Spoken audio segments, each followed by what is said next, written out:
Our next speaker is Edwin Chiu. Edwin graduated Gunn in 2003. He loves adventures, building fun stuff, and spicy food. After Gunn, he did a master's electrical engineering control systems at Stanford. From there, he spent 6 years at SpaceX, where he designed the engine control computers of the Falcon 9 rocket. He left SpaceX last year to co-found Signal Labs, which is developing new methods to use ultra-low power wireless signals for the Internet of Things. He's currently building a submarine in his spare time. Edwin? Hello, it's good to be back. So this is me in 2003 when I started at Gunn in 2009 I started at Gunn. These are a couple of projects that I built while I was here. These are electric bikes. In 1999, I was terrified of cars. I didn't want to be around them. I didn't want to drive them. And so I built these to get around, much to the chagrin of my parents, who were afraid that I would catch on fire. Well, one of these later did catch on fire, and none of my cars ever have, so there's that. I graduated from Gunn in 2003 and went to college, where I studied electrical engineering and majored in control systems, eventually getting my master's degree in control systems. After college, I worked at Ricoh, the Japanese printer company, on a prototype e-reader. This was before the Kindle was a thing. And after that, I spent 6 years at SpaceX doing electronics there for the rocket and spacecraft that SpaceX was building. And I am now back in the Bay Area. I co-founded company Signal Labs, and we are researching ultra-low power wireless communication. And what I want to talk to you tonight about is my time at SpaceX. So SpaceX was started in 2002 when I was still a junior at Gunn by this guy. Some of you may recognize him. This is Elon Musk. And SpaceX started when Elon, having sold eBay, sold PayPal to eBay, took his money and went to NASA and tried to convince them to let him fund a mission to put a greenhouse on Mars. And when Elon was unable to convince NASA to do this. He said, here's the money, just send me the bill, let's do it. And he was unable to convince NASA to do this. Well, in the engineering community, you have a lot of do-it-yourselfers. So that's SpaceX, that's Elon, Mars DIY. So Elon set out to do this himself. That image there on the right is an artist's conception of what it might look like to terraform Mars into a planet like Earth that we could live on. The mission of SpaceX is to make humanity a spacefaring species. This is not what you will find officially written on our website, but that is actually what SpaceX is about. The reason for this is the future in which we never leave this planet is a future in which Earth is both the birthplace and the death of life. Eventually,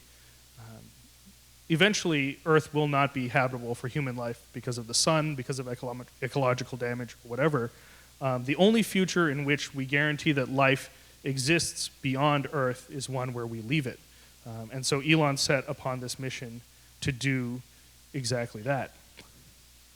A little bit about the history of SpaceX. So in 2008, SpaceX was at the end of 3 really brutal failures.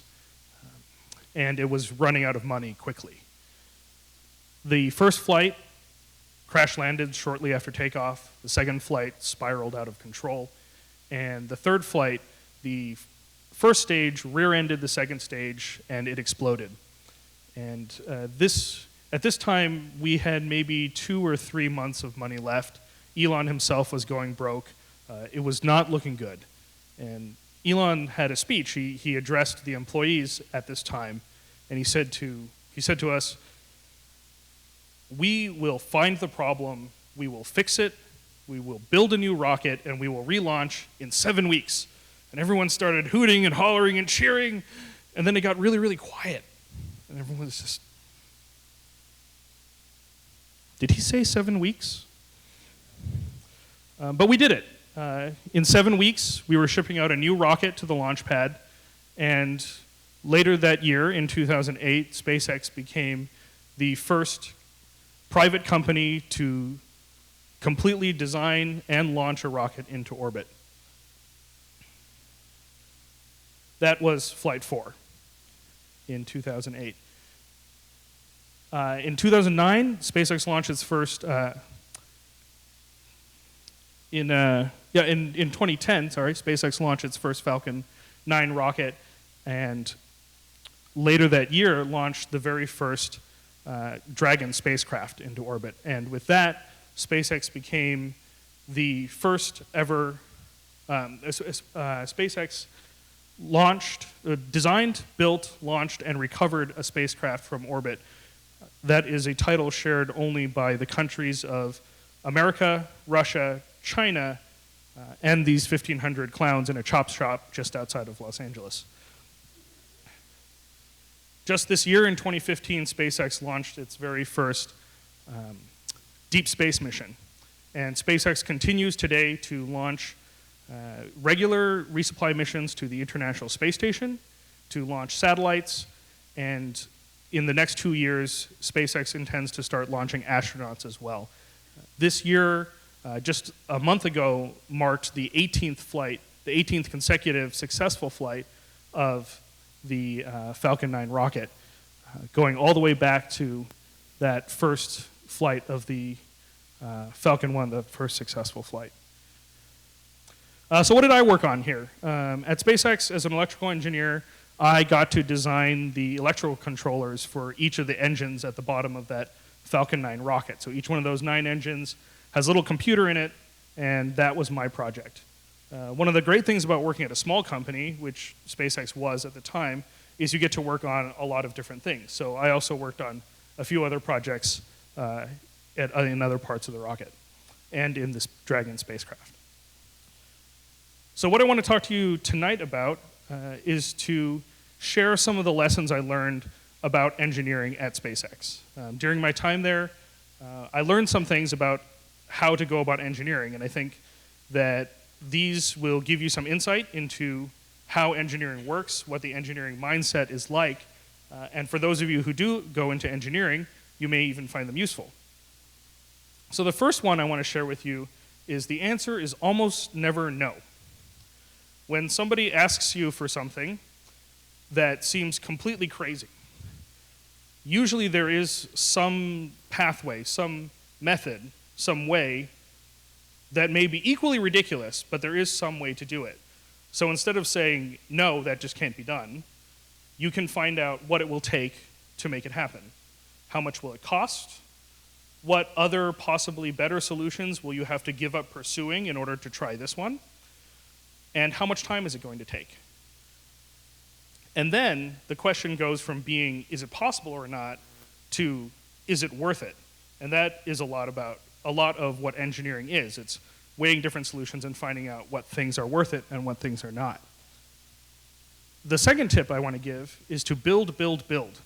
To do engineering is to solve a problem using many solutions rather than just a single solution.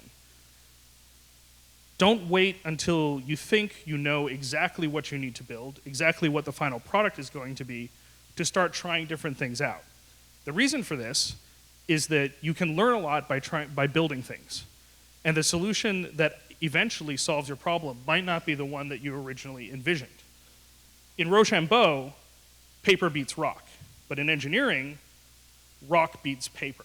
You can make better decisions with something in front of you that's concrete than by speculating over designs on paper or worse, PowerPoint slides. The third tip I want to give you is that writing things down is cheap. Bring a notebook, write down conversations. Even better, bring a camera with you. If you've ever taken something apart or worked on a car and you find yourself wondering where that one screw or hose or pipe went, well, you should have brought a camera.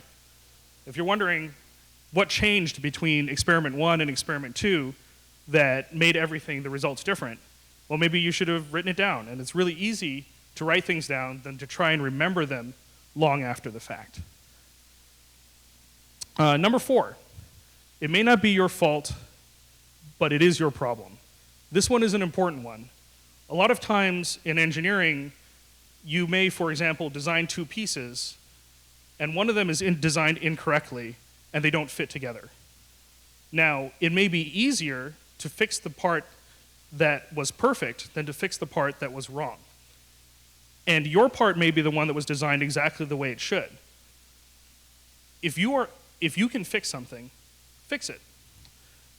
It may be that you are better equipped to fix the problem, even if the error was on the other side. A good example of this, Apollo 13, when the astronauts were trying to figure out how to fit that square carbon dioxide scrubber into a round hole, you can bet they weren't worrying about who caused the explosion in the oxygen tank. They were worried about solving the problem. So if you find yourself in a position that you can solve something, then it's your problem, and you can fix it. And the 5th and last tip I want to give you is this one. It will be done when it is ready and not a moment sooner. Engineering projects can be very, very complicated, and schedule is often a source of stress. What you can do is you can break down the problem into individual tasks, make a plan, figure out what all the pieces are to get you from the beginning to the end, and concentrate on just the task at hand. In this way, you can worry about doing what you need to do now and not worry about the project as a whole. You are doing everything that you need to be doing to be successful, and there's nothing you can do to make it go faster. And and that's all I have. I hope that these are useful to you.